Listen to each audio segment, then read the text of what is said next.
Hey guys, I'm Abby Martin and this is Breaking the Set. So it's government shutdown eve and everyone in DC is counting down the hours until the panda cam goes black. But while we wait on our do-nothing Congress here, let's take a look at the latest intelligence agency leak. Snowden's newest revelation exposes a program called Mainway, where the NSA turns bulk data into massive graphs that break down all of our social connections. Yes, details of everyone you work and travel with are now compiled into graphs resembling massive spider webs. Let me repeat. The people that are linked to you through friends or friends of friends or friends of friends of friends can make you a red flag by sheer connection alone. But it's not just info collected by the NSA. The spying arm of the government pairs its data with public sources like Facebook, voter registration polls, GPS location, property records, and even banking history. The government's been doing this since 2010 for the stated purpose of tracking potential foreign intelligence on U.S. networks. But obviously, this surveillance encompasses far more than just that. To give you an idea of the massive scope of this interconnected maze, internal documents reveal that in just one day, 20 billion events can be recorded and delivered to analysts within 1 hour. Look, it's not surprising that individual profiles are being created for every American. That we already knew. What is disturbing is the 6 degrees of Kevin Bacon approach the NSA is using to implicate us all.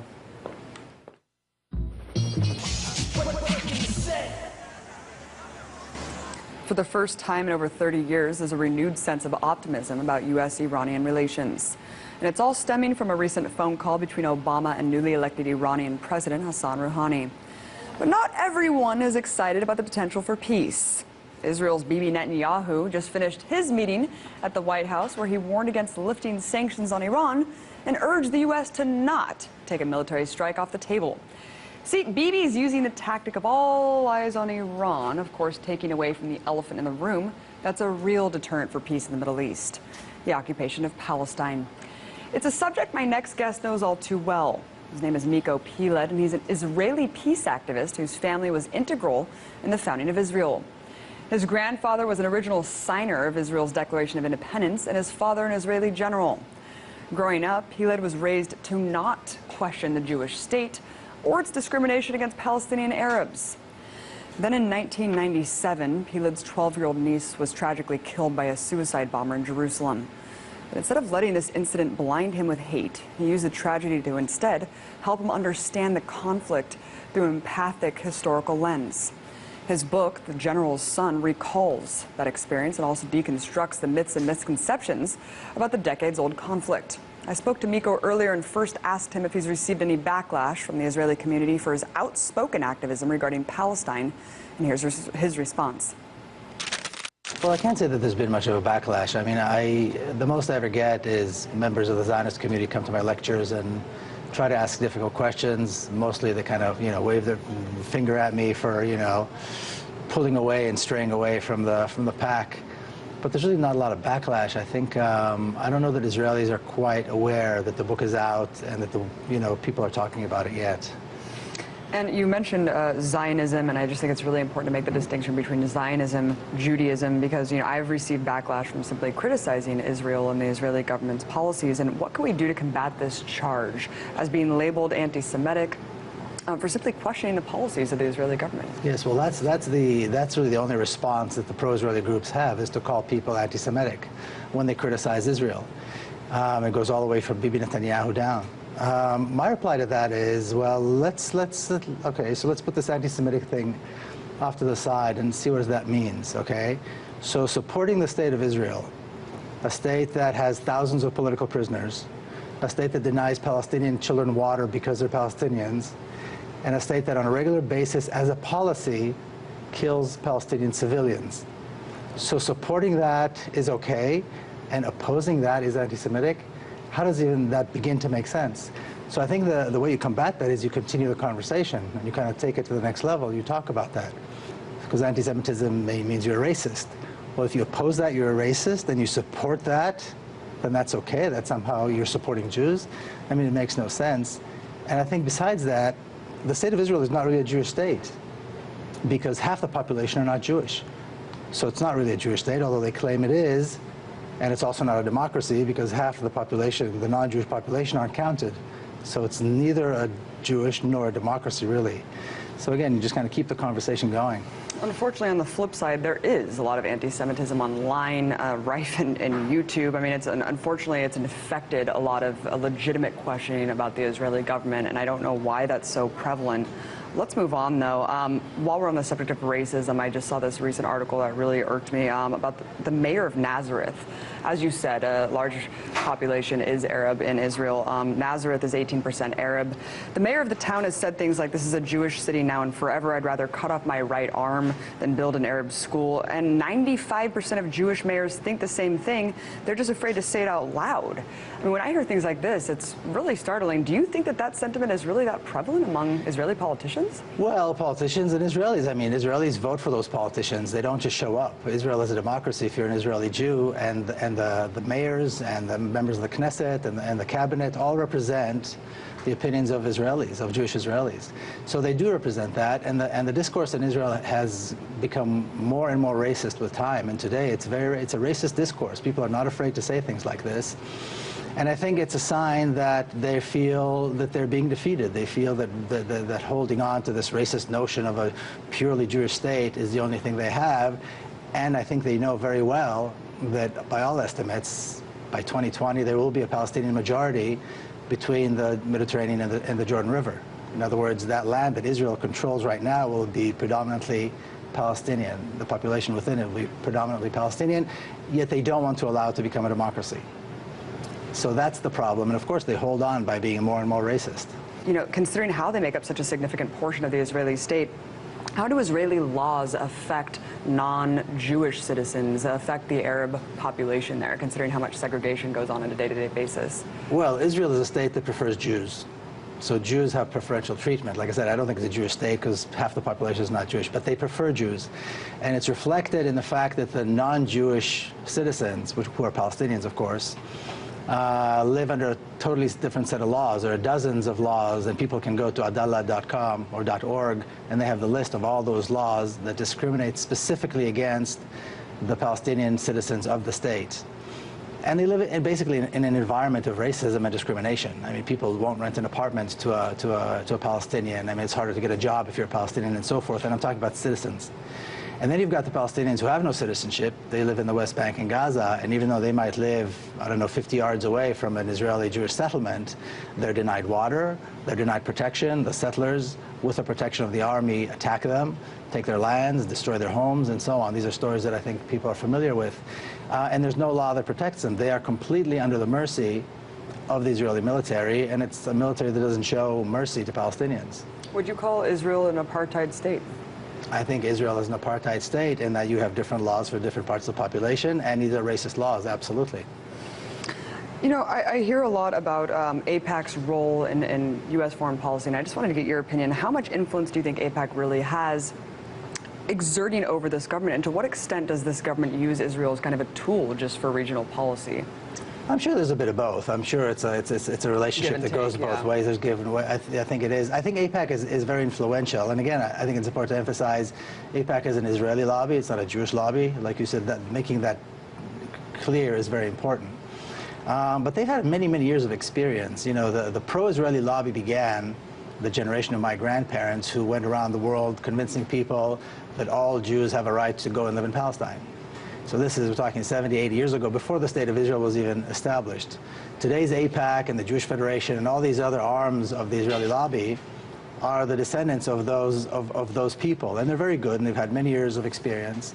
And that's why they've been able to influence much of the media and education system and, of course, politics. But it's that experience that has allowed them to have that kind of an influence. It's funny, if you look at a history book today, a kid's history book in high school or middle school, the entire part that talks about the ancient Hebrews is biblical, because there are no historical, it hasn't been proven historically that any of that actually happened, but it's in there as history. And I think that's part of that, because that connects, the State of Israel to this history of the Hebrews and so on. But again, it's having all these decades of experience that have allowed them to have this powerful influence. You've said that we need to stop talking about Israel under the context of religion, but really, how do you separate the two? Because it really has made itself as the Jewish state, and like you said, it's rooted in this century-old belief system. True, but the way they've done it is the Zionists claim that being Jewish is a nationality. So just like any nationality, you've got the country, which is Israel, and then you've got a diaspora. You've got Italians who don't live in Italy. So you have Jews who don't live in Israel. This is the impression they've tried to create, and I think they failed, because most Jews don't live in Israel. Most Jews are either American or French or Latin American or, you know, what have you. But based on that, if Jews are not a religion but a nation, then this whole Zionist idea makes sense. But the reality is that Jews don't see themselves, I think the majority of Jews don't see themselves as a nation. They see themselves as American first or what have you. But that's how they create this idea that it's the Jewish state and it's the country of the Jews and so on. And I think it's recognized that U.S. bias toward Israel, you know, just kind of this never putting any pressure toward international norms, international human rights standards, things like that, especially with this chemical weapons debate amidst Syria. What do you think this unwillingness to put pressure on Israel is doing to America's image around the world and really like putting, you know, fire on the tensions that are already rife in the Arab world? I think it's reflecting very poorly on American politicians, and it's reflecting very poorly on America as a country, because you've got this small state that is receiving so much money. It's not a developing state, so why are they getting all this foreign aid? And then suddenly John Kerry today walks around the world, not today, but since he took office, is traveling around trying to bring peace between Israelis and Palestinians based on an idea that everybody knows is not going to work. It's this two-state solution idea. And people in Israel, cabinet members, are making jokes, are making fun of him. You know, how could he be so gullible? What's he talking about? Everybody knows that we, the Israelis, will never allow this to happen. And he's, you know, jumping up and down, trying to bring this back to life. So it's reflecting very poorly. And on the other hand, Israel, like you said, I mean, Israel has a blank check, politically and financially, from the U.S. to continue massive human rights abuses against the Palestinians, like I said, including killing innocent civilians, incarcerating thousands of Palestinian political prisoners, and so on. White phosphorus, and it's just beyond hypocrisy at this point. I wanted to point out your book, The General's Son, Journey of an Israeli in Palestine. You're on a tour right now. Talk briefly about this book and why it is that you speak out and have the will and empathy to speak out, Miko, but so many others don't. Well, the book relates the history and the development of the idea of Zionism, the state of Israel, and the Israeli-Palestinian conflict, and the role my family played in it. So it goes back and forth between being a kind of a personal memoir, because so many of my family members were part of the establishment of the state of Israel, and then again going back and forth into the history and really discovering what actually took place. There's so many myths, there's so much confusion out there. You know, what actually happened in 1948? Was it a heroic historical event where the Jews were suddenly revived? Or was it a massive campaign of ethnic cleansing, of terrorism? I think it was the latter, when you look at the details. But all these stories are out there, and one of the attempts I made in the book is to clarify that there are two stories, and one of them is true and one of them is not. And again, the role my family played and how I got to the point where I became, you know, an activist and a proponent of the idea of a real democracy in Palestine. Well, everyone check it out, Journey of an Israeli in Palestine. Really appreciate your time. Thank you so much, Miko Piled. It's a pleasure. Thank you. Journalist Seymour Hersh is sending a wake-up call to the mainstream media. Stay tuned to find out what he has to say.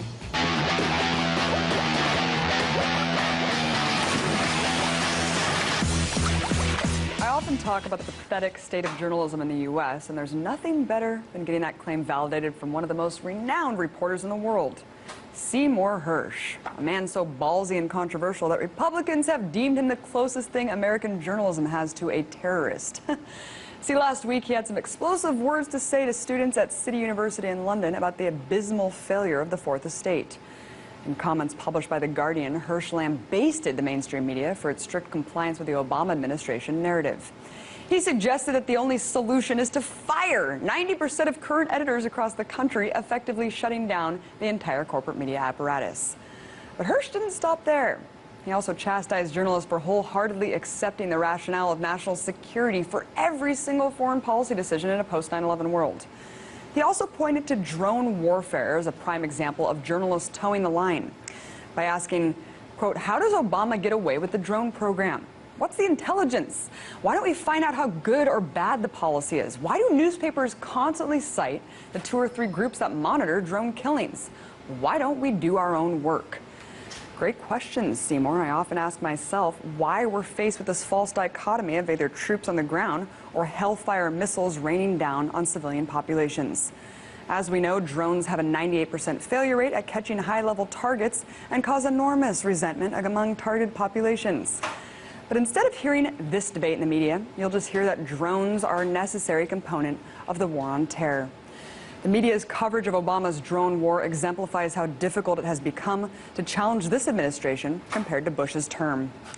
In fact, Hersh called out reporters for becoming stenographers that would rather work to re-elect the president than to challenge his authority. He goes on to say that our job is to go beyond the debate and find out who's right and who's wrong about the issues. That doesn't happen enough. The New York Times still has investigative journalists, but they do much more of carrying water for the president than I ever thought they would. See, Hersh has every right to call out the New York Times, considering how he used to be a reporter for this respected institution. And that's just one line on his exemplary resume. Over the course of his journalism career, Hersh has repeatedly shattered the political status quo to uncover the lies, distortions, and cover-ups perpetrated by the U.S. government. He's exposed everything from the murder of hundreds of Vietnamese civilians during the My Lai massacre to shedding light on the Abu Ghraib torture scandal. It's fair to say that he's devoted his entire career to defying corporate media's propensity to act as an echo chamber for the powerful, which is maybe why we should heed his daring claim that challenges the official bin Laden death narrative. According to Hersh, nothing's been done about that story. It's one big lie. Not a word of it is true. In fact, Hersh has put his journalism career on hold to release a book on national security and is devoting an entire chapter to the historical revisionism of the bin Laden killing. I have to say, hearing this claim from such an established journalist gives me peace of mind that I'm not insane, because up until now, questioning this story has become almost sacrilegious. I'm glad others are unsatisfied with the utter lack of evidence and closure regarding the Osama bin Laden death tale. You see, Seymour's words have a recurring theme in them. Being a corporate media outsider is the only way to have journalistic integrity. These words are especially powerful given the current debate on Capitol Hill, which is desperately trying to define what a journalist is instead of what the act of journalism means. No matter how Congress comes to define the term, one thing is clear: the dinosaurs of corporate press are dying a long, slow death. So the mainstream media can either heed Hersh's advice, shut down 90% of its bureaus and start all over again, or they can continue pushing government-sponsored propaganda and drive itself into irrelevancy. But until that happens, the renaissance of alternative media will continue to grow and build upon the collapsed rubble of the Fourth Estate.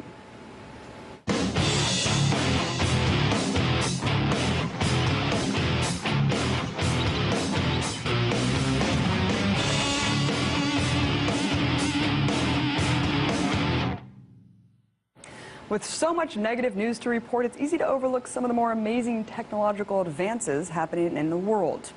In fact, most scientific innovations that do make headlines are about drones, sophisticated missile systems, or anything that can be used to spy or kill. However, scientific breakthroughs in fields other than death and destruction also deserve some recognition. From 3D printing to rewiring of the human brain, many of which was considered science fiction only 2 decades ago, is now reality and is changing the way we interact with the world. So to break down some of the most amazing ones, I'm joined by BTS producer Manuel Rapolo. I thought you were going to forget what my name was. I know. I was like, who are you standing in front of me? What's going on, man? How are you? So let's talk about some of this crazy stuff. I wanted to start with this headline that I actually don't understand at all. We froze light for an entire minute. That sounds crazy. I mean, I don't even know what that means. I can't comprehend it. Well, that makes two of us, because I saw this headline. I thought this was the coolest thing I've ever seen. I have no idea how they're able to do this. The only practical purpose that I can see from freezing light is for